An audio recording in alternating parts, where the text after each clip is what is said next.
I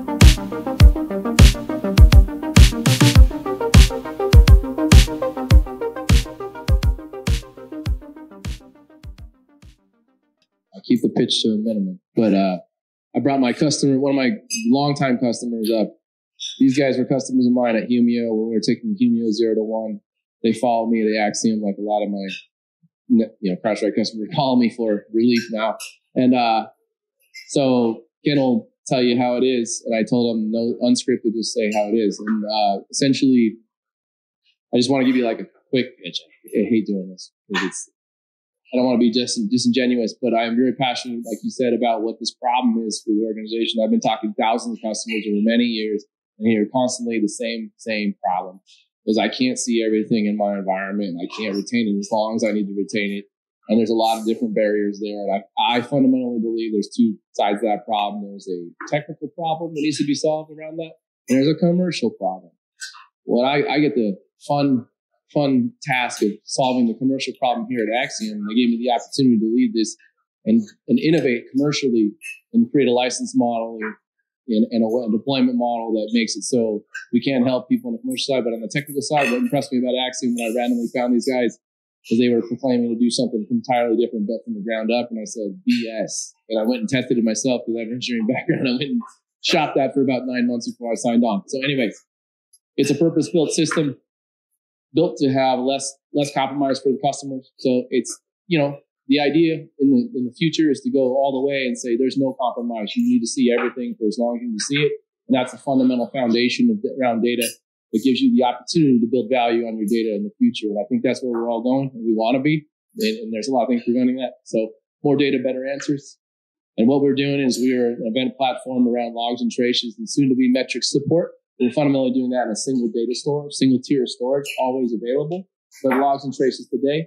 And the whole premise is to allow you to see full fidelity of all that information without any compromise. So what you're being forced to compromise now on is around whatever the license model forces you to think about on the keyboard, forces you to think about business decisions at the keyboard, and open up risk in a security context. It's also applicable to the developer context, but in the security context, it's like you're forcing, you're asking about like provisioning a certain amount of ingest and a certain amount of retention, and that's limiting your capabilities. So who is Axiom built for? It's a cloud native solution. So if you got cloud native visions or you're heading that way or you're already there, it's a good fit. Is cost reduction needed? I mean, everybody, it's like when I was at an observability conference last week and then, just randomly pitching people and you look in this room, we got all these people doing observability pitches. And it's like, the people called to me and I just said, hey, listen, look around. These guys are all saying the same stuff. We're incrementally going to give you a little bit less cost, incrementally going to improve some value. I was like, no, that's the wrong argument. We fundamentally solved it. And I'll tell you how in a second. Are your data volumes growing? Are they unpredictable? Like if you need predictability around cost, that's not just this point, at this point, I need the savings. I need to predict that cost. That's something around data that you're increasing data. You want your cost to level out. You want to understand that. You want to monetize that. And you have compromised visibility because of the restrictions and the compromises you've had to make. Those are all good fits for Axiom. What we've done differently, and I'm just getting the little BS part about our guys build this stuff from the ground up. So they attack the problem from the data store up. So it's our own data store. It's not built on anything else. It's our own custom blocks, our own custom encoding. And what happens when you do it from the bottom all the way to the top and fully optimize that, you have a hyper scalable, hyper efficient stack that allows you to present a cost basis to a customer that fundamentally allows me as a salesperson to come to somebody and say, hey, what are you paying? Let's drop a zero off the back end of that and let's start talking. And then the compromise doesn't start at the license. The compromise that we have to make because we're a newer company becomes on the migration part. So what Axiom's focused on, because we've solved ingest, storage, and search, is all about the value we build for the customer. So the challenge I get from investors and anybody who want to talk about data in a long-term scale, they say, how are you going to take more money from people in the future? Why are you going to try to commoditize this race to the bottom? Because look around, everybody's trying to race to the bottom. When we've solved it, it's all about how are we going to retain customers. We're going to build value incrementally and allow customers to have choice to go to the future the way they want to with us. If we build a SIM product that you like, buy it, choose it. We're not going to roll it into the license and up your license cost. That always peed me off every time I heard that, and people kept And I had to have conversations with people and keep raising license costs because of just innovations and just built-in costs. No, we're just going to go right there and say, like, we fundamentally create a foundation for your data. So the impact is all your data in one place. So there's a single data store, logs, traces, metrics, reduce your costs, enhance your security posture, reduce your risk, ultimately. Unified data strategy is where I'm going with that next. And, I just want to just give you a little bit on the innovation. Is essentially we've solved for ingest, storage, and search, the three major components of this problem. In the ingestion part of it, we built our own durable ingest pipeline, not based on Brittle Kafka or anything like that. That's really cool. So essentially, we can get into an NDA conversation and explain how that works. But on the storage side, what's really interesting is we have a high level of compression. So you're allowed to say a single tier of storage. Everything you put in Axiom, always searchable, always available. Less than 100 milliseconds, you're in. No matter what your problem is, you have a 37x compression all the way up to like a 95x compression. And when people say, what are your strategies for rolling off an S3? We don't need one. When you start investing in Axiom, it gets cheaper than buying S3 at scale. So you talk about a couple hundred terabytes a day with Axiom, costs less than what you're going to purchase S3. But you have a searchable, compressed, highly available data store that's also deployable in many different models. And the last part is really cool. I love a lot. The serverless way that we use serverless technology like Lambdas for search. So if you're going to search across 10 years worth of data, we do have people like an options clearinghouse that's looking at us and saying, like, I need 7 years retention, always hot searchable. Okay, fine. No problem. Serverless. We can do it. And a lot of people can't say that. So how does Axiom fit in an organization? And I'm going to turn this over to my customer eventually. But what gets me really excited is the unified data strategy that's available. So when you're talking about security data, and this is why I brought somebody that's out of context from security into this to kind of reframe this and say, like, hey, everybody has data problems. And data problems are kind of like this ubiquitous problem in every organization. Everybody wants to be data-driven in some dimension. And in security, it's all about reducing risk. And it comes at the symptom of that problem that everybody has is cost reduction. So you have decreasing budgets, more scrutiny on what you purchase, can't bring a new vendor in. I've got something that's cost too much, can't see everything, can't retain it. There's a platform here that gives you a foundation you can build upon. And if you are a company that's in towards the cloud and you want to build something, this is the platform for you. If it's something where you just want to buy, I don't got the time to build. I don't got time to break it apart and think about it. Not going to be a fit. So I'm going to DQ anybody like that out of the gate. So unified data strategy. So security data is oftentimes more useful for other parts of the organization. The pattern that we see and we want to build upon is that who owns the logging part of this is oftentimes separated the people who generate the data, which is often separated the people that consume the data. So large organization, we're talking about multiple hundreds terabytes a day, banks, that kind of stuff. If you care about data, have more money than God, and you want to solve this problem, it's a really good fit. So my argument against the industry is that cost savings is not a value proposition. It's just addressing a symptom of a problem, like taking an aspirin and got something more deeper. And then reducing compromises, enabling value creation is all that Axiom is all about. And it's all about creating a foundation for your data. It removes the compromises you've had to face. That's all I have. And I'll let my customer talk.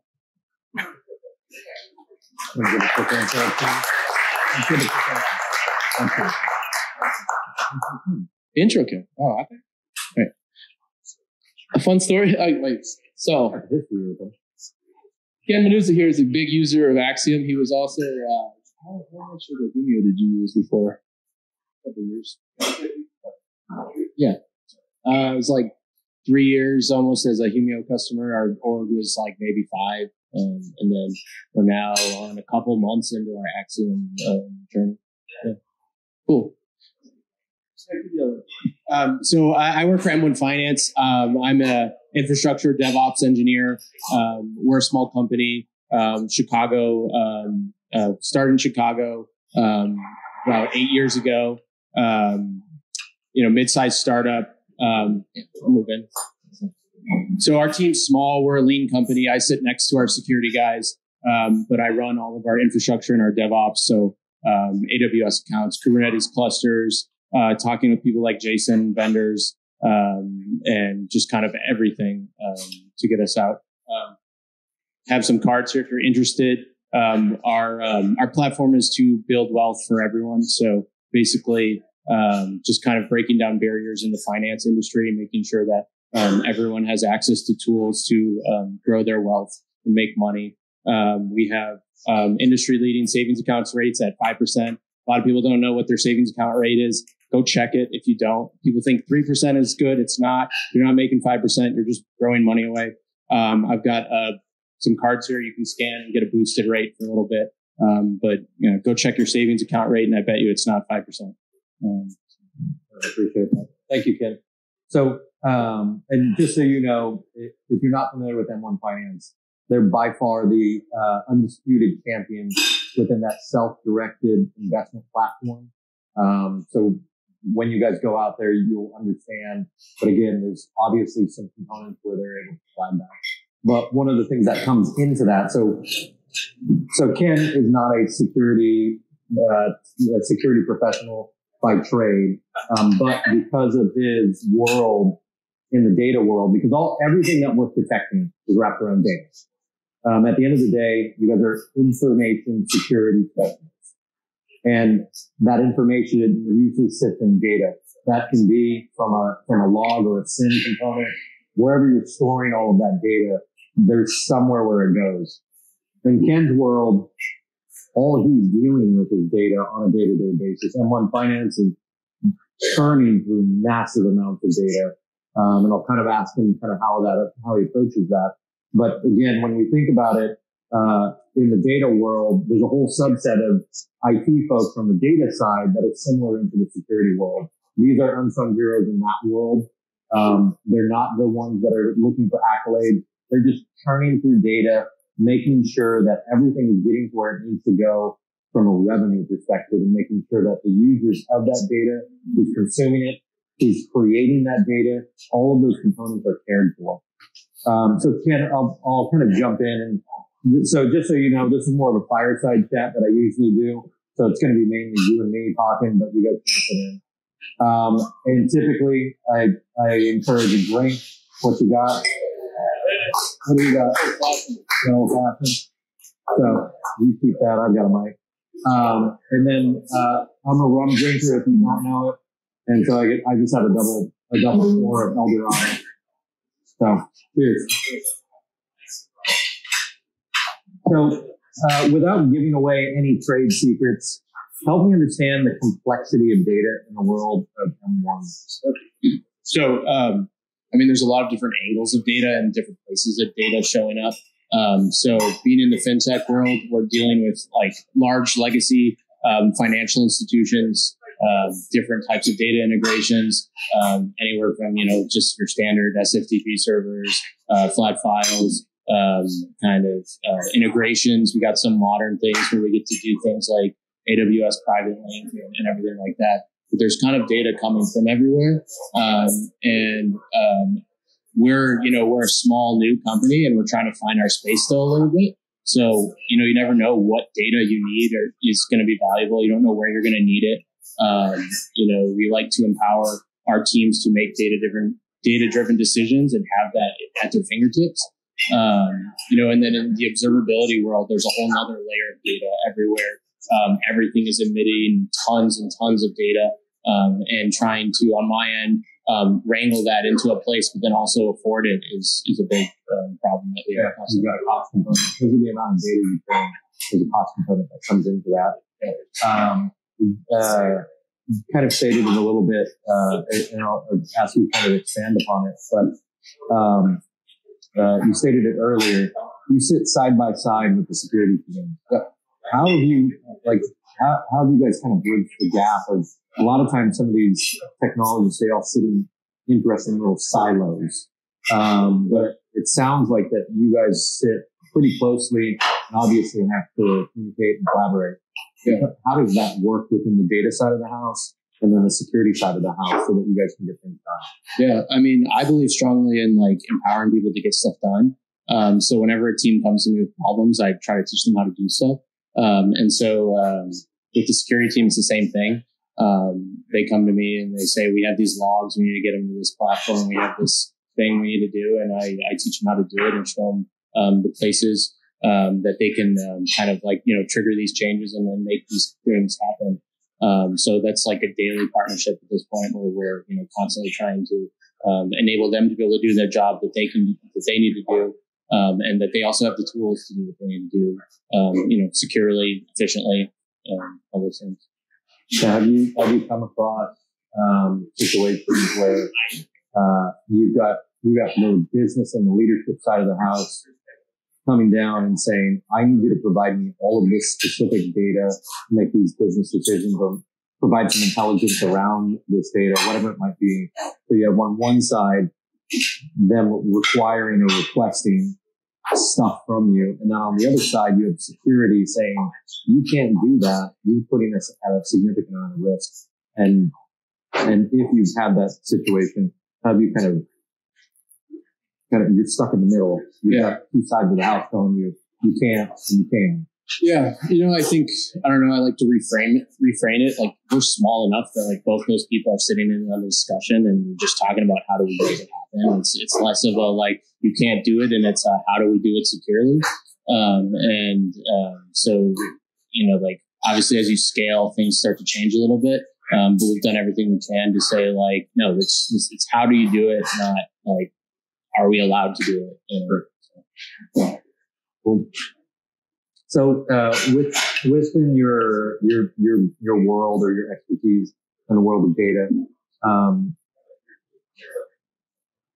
as you've kind of been growing through M1 Finance's specific growth, where did you find yourself beating your head against the wall with the traditional data stores, the previous data type stores, and observability tools? Like, where did you see a lot of the gaps? I guess that's what I'm putting it. Yeah, I mean, it's hard as like a platform owner to tell people like, to put a cost to their direct data and have to create like roadblocks to their data. So many times we have situations where like something gets perceived as expensive too, and that isn't perspective. It isn't expensive, and sometimes something is expensive. And you tell someone some like, metric or some log or something like that is expensive, and then they stop doing it. And that doesn't mean that like, we've solved the problem. It's just like someone's trying not to ship logs or do some action because they think we can't afford it. Sometimes it's true. We can't, like it, what they're trying to do is too expensive. We got some crazy high cardinality thing or something like that. Then sometimes it's just kind of gets perceived that way. And then you've got like, a year, 2 years of trying to like kind of come back from those types of things. I have ADHD, so I don't know if I answered that question. I think you're amongst your peers. That neurodivergent world is rampant within the security world, and in the data world for sure. Again, I see these as definitely as peers from a data security perspective. So with some of those gaps that you were experiencing with the way that things were done, tell me a little bit, like, why Axiom? At the end of the day, I mean, I understand where Axiom's coming in, disrupting this data and this log world, and a little bit of the observability world as they're continuing to build on the platform. But where did you see them effectively shoring up some of those gaps? And then also give us an understanding of where you saw them kind of fail. But I'll have you start with that first portion. In the second half. Yeah, I'll repeat.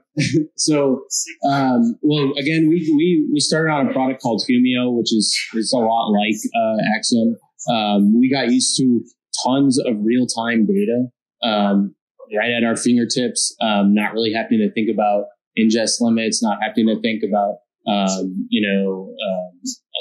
some of the like license problems that you do. We were spending a decent amount of money to run it. Like it wasn't cheap. It wasn't free. And so, value out of it. Yes, but we were getting tons of value out of it, and we kind of grew with it. We became a company that was just kind of normal. So when did you move off from before Humio? I mean, before Humio, it was tailing logs and it's kind of like our early stages. Like nothing like. You're effectively duct tape and exactly. You're MacGyvering the whole thing. Yeah. So I think a powerful thing to try and explain what that means. So we launch a product. It's a small feature or something like that. And I've got a business user building a dashboard that shows real-time metrics on our customers coming in. And if we're getting signups, if we're getting drop-offs. And it took him, a day to build that dashboard for this small feature release. I think in our business, being fast is really important. Again, back to interest rates popped off, so it's been probably over a year now. And getting like high savings accounts out the door, before other people, is one of the reasons we were successful. And so, like speed matters, and having business users be able to do engineering type work and get that kind of metrics dashboard up really quickly from just like the application logs, I think is very powerful. And so, that's the kind of thing we got used to doing. And so we needed a tool where we could send tons of data. We can do, all of that affordable. We can get all of our users in there. As someone who has to deal with vendors and licenses, I hate those crazy cost models. Sometimes you can game it, you can engineer around it. User-based ones, like you're trying to keep people out of it, tier-based ones, you need someone whose full-time job is managing the tiers. All that stuff drives me crazy. Makes me not want to use the product, even if it's a good product, because I have to go explain why it's expensive and then find the team that's blah, blah, blah. Yeah, you guys don't need that. It gets complicated. And at the end of the day, you just want to use the product. You have a specific use case, and you hate that you have to figure out workarounds in order to. Yeah, the constraints are terrible. Yeah. And so then taking that back to Axiom, their pricing, they have a pricing model published online that is better than, the ones that we got through the click this link and talk to our vendor and we'll come in and tell you, and so that's just their starting place. And to me, that's a breath of fresh air, because it's one thing, it's, interest based, and it's good rates too. So it's not something you have to game. It is simple. So yes, that's what hooked us. We obviously knew Jason from past relationships, but I had a conversation with him 3 months before we actually did a POC, where he was like, yeah, let's get you in here. Let's do a POC. And I said, no, I mean, my team wants to do this right. We have to talk with a couple other vendors. We got to go do a full kind of, we're not doing a full RFP process like a massive enterprise would, but, we're making sure we're doing the right thing. And they still kind of kept, it made them just shine out as an affordable option. And then getting our engineers in there, doing a POC, they felt it was familiar. It's very, if you've written query languages before, it's very friendly to that. And so we got people in there and they liked it. And so, those two things together are all we needed. So then what was bad? So I have to hang out with Jason. So I think there's a couple things where they're clearly they're new, and they're catching up. I preempted Jason in the first conversation we had, where I said, we need a config management tool. We need something like Terraform. We need a Kubernetes operator or something to drive the configuration. And I think we were the first people on the Terraform provider, because they went and, put that together in that little gap period. So there's things like that where they're some stuff is coming out and I'm excited about the direction, but not all the things are out yet. They're still a startup. Yeah, they're still a startup. I think they're we are kind of a newer log base for them. Very Kubernetes focused. When we first came in, we had some of our engineers jump into the tool, used to our expensive Humio cluster, and just start hammering it. And they weren't getting the same experience that they were in Humio. And then and this was in our kind of our brownout period, where I was turning off our old tool and telling everyone, go use this new tool, make sure you flush it out. Then there was a status or an outage that same week. And so our engineers start complaining, and I'm, in a room with my boss going what did I do? And I didn't even check their status page because it was new and I hadn't thought of that. And, they had an outage that probably would be a minor thing at this point. Then we an hour later, we've got people on the call, teaching us, some methods to get their query language, to kind of optimize it, and people on the phone to talk about, how we can make it, exactly how we need it to be. And so like just the relationship was always there, even in those problems. Yeah. I appreciate that. And at the end of the day, when you're looking at supplier partnerships, you want to make sure that they're truly partnerships, and knowing that it's not if there's going to be a problem, it's when there's going to be a problem and how they react. Because at the end of the day, that reaction aspect, and we're always looking at from our partner perspectives, is how do they roll up their sleeves when a problem occurs? How are they responding? Are they defensive? Are they jumping in and saying, we understand that there's a problem, we're going to make sure that this is fixed now? All those components, those are things we're always betting out, because at the end of the day one, which is your deployment side, is 24 hours. Day two, which is your support component, that's forever. So you need to take care of forever at all times. So no, I appreciate it. Thank you very much for the conversation and kind of sitting. And again,